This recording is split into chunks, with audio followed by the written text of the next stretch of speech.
ra ra re adam ra ra ra ra ra re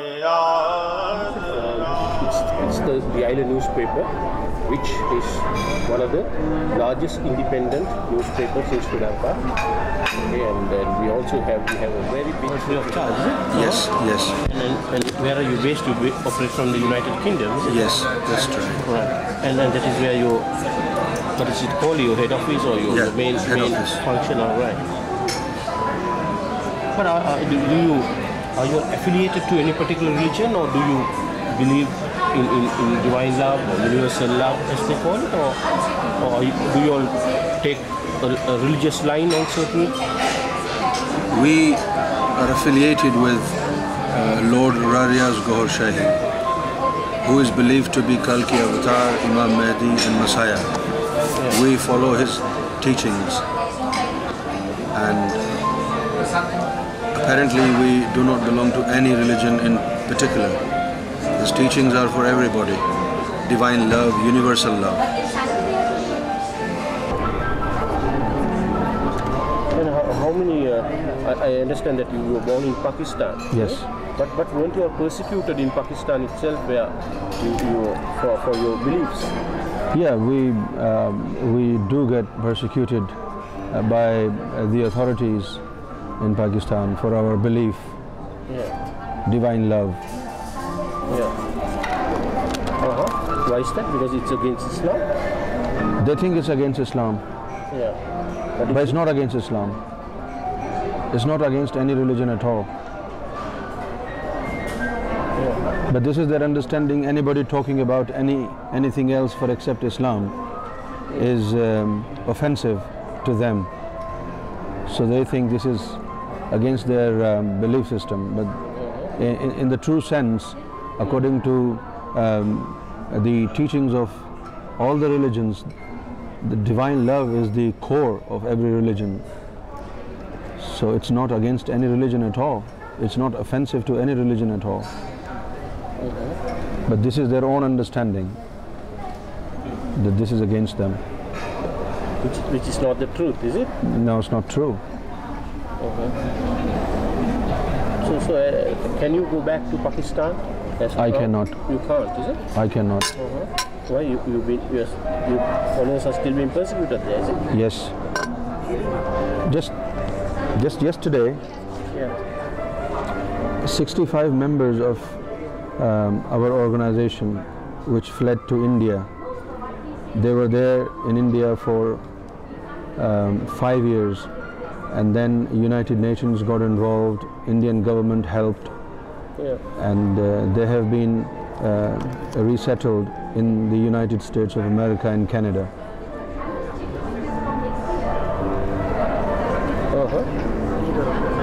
They fled because of persecution, is it? Persecution. Because they recently they legislated a law. If somebody changes a religion from Islam to any other religion, they must be given sentence of death.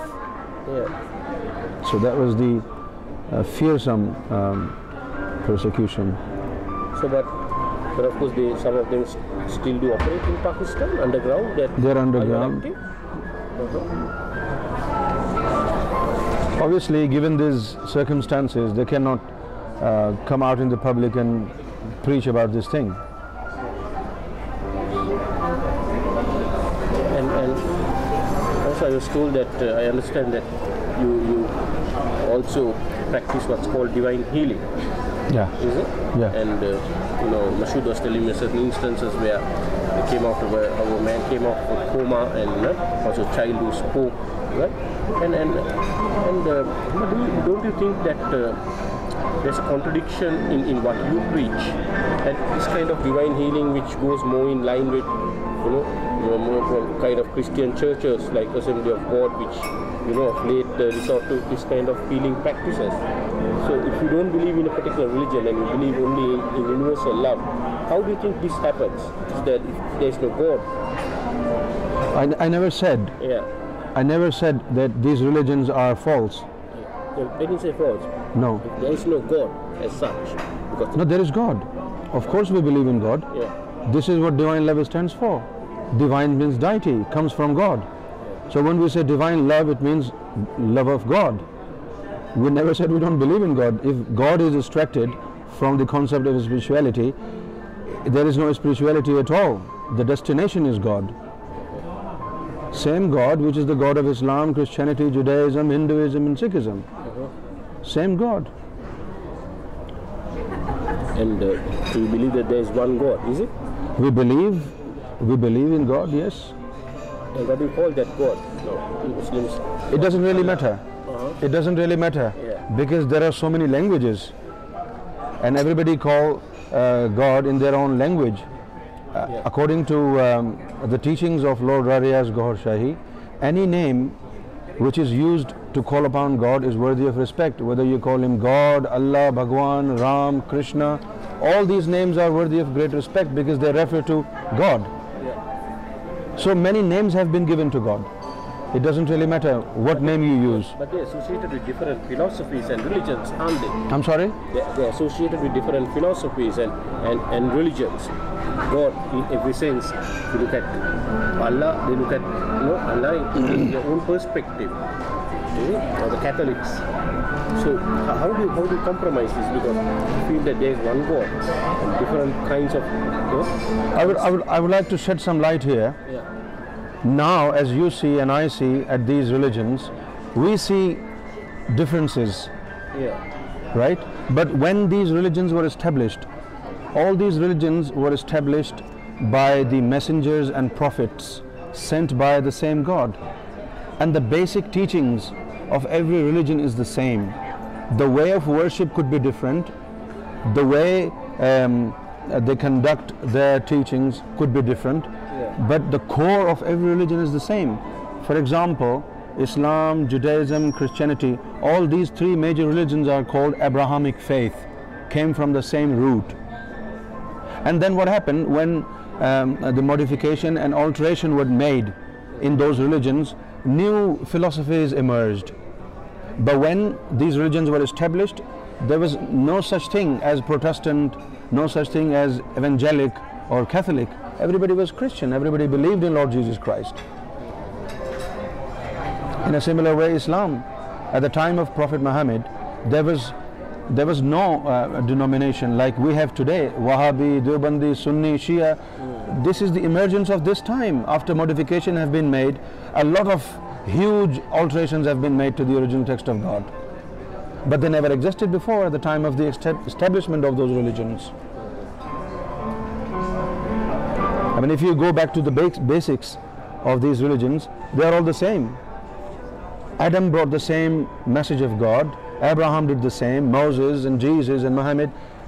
Their basic principle of religiosity is the same. They talked about the same God, they talked about divine love. But today, as we see these religions, as I told you, alterations and modification which came into existence in these religions, these modification and alterations have distorted the image of these religions. Otherwise, these religions are same in principality. And so what is your message now that you are in Sri Lanka? How many followers do you have here? Our message is to every member of every religion is to learn divine love. Divine love is related to the awakening and enlightenment of the souls. You know, we tell them that people of all these religions go to mosques and temples and churches, and even then their heart is empty of divine love, because the practice of rituals does not initiate the heart with divine love. They need spirituality, they need initiation of the heart, they need reawakening of the souls in order to be able to love God. The place of God's love is the heart. It must be initiated. And we have a methodology whereby God's name is implanted in the beating system of the heart, and it starts to generate divine light. When the divine light is generated within the walls of the heart, it then reawakens the entity of the heart and enables us to love God. And about the number of people, how many followers do we have in Sri Lanka? I do not really have a count, but they're increasing every day, and maybe there are in thousands now, but I'm not sure how many there are. So what has brought you here to Sri Lanka? Is there any? This message, I go everywhere. I go everywhere. We have centers in Europe, we have centers in North America, United States, Canada, Australia, Japan, South Korea, India, Bangladesh, Bangkok, all over the world. You travel a lot, is it? I do. And you think that your message here to the people, the followers here, has had the required impact? Of course. Has been successful? Yeah, because we have seen some people who call themselves spiritual, they do not allow people to come near them, and if somebody wants to touch them, they charge so much money. The people are already suffering from poverty and different things and diseases. And if spiritual people like such put another extra burden on them, then they're not going to be introduced to spiritual peace and prosperity. They're getting buried under a lot of burden. Our services are free, so it's leaving a very good impact on lives of people. It's bringing them closer to the understanding of divine love, and the fear is diminishing from their lives, like, oh, if I want to learn spirituality, I'm going to spend a huge lot of money. So money is not involved. We tell people that God doesn't sell anything. God is not a businessman. But yeah, that's true. But then how do you sustain your organization financially? Surely God doesn't send money. So naturally, from where does it come? We have internal funding system. And most of us live in the United Kingdom and the United States of America. We have our own businesses. We support this cause.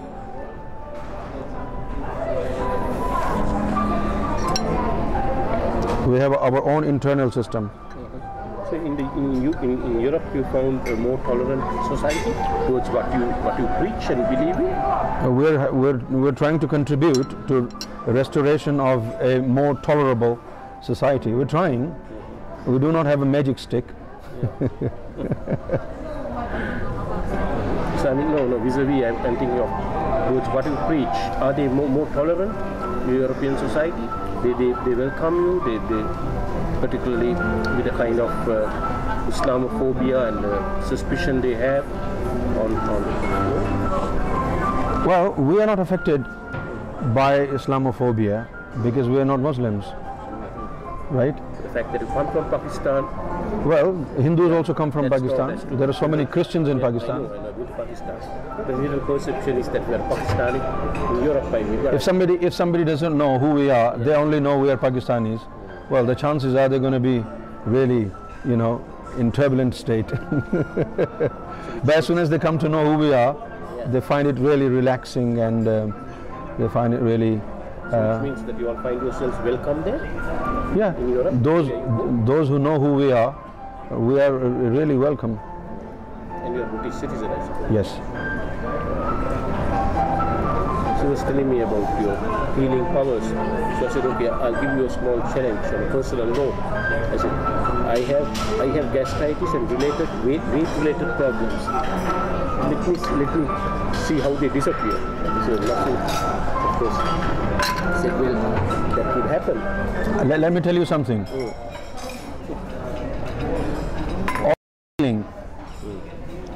All this healing is coming from Lord AlGohar Shahi. Yeah. I represent him. Yeah. I do not claim to own these powers, right? Mm-hmm. So I have a method. I blow upon people with his name. I blow upon people with his name. And people get healed. I mean, there is no such thing as accepting a challenge or trying to prove myself better than everybody else. It's just a service. It's not in my hands. I do not have the authority. It comes from the Lord. Can you put it this way? Your service at times has been successful, and of course there have been unsuccessful attempts as well. Is that correct? Well, you're rendering a service which has been satisfactory and successful, but at times there have been unsuccessful attempts as well. Well, there are many cases in hundreds, and they're getting healed and they're coming back. There have also been unsuccessful cases where they had not come back. I couldn't be aware of them who do not come back.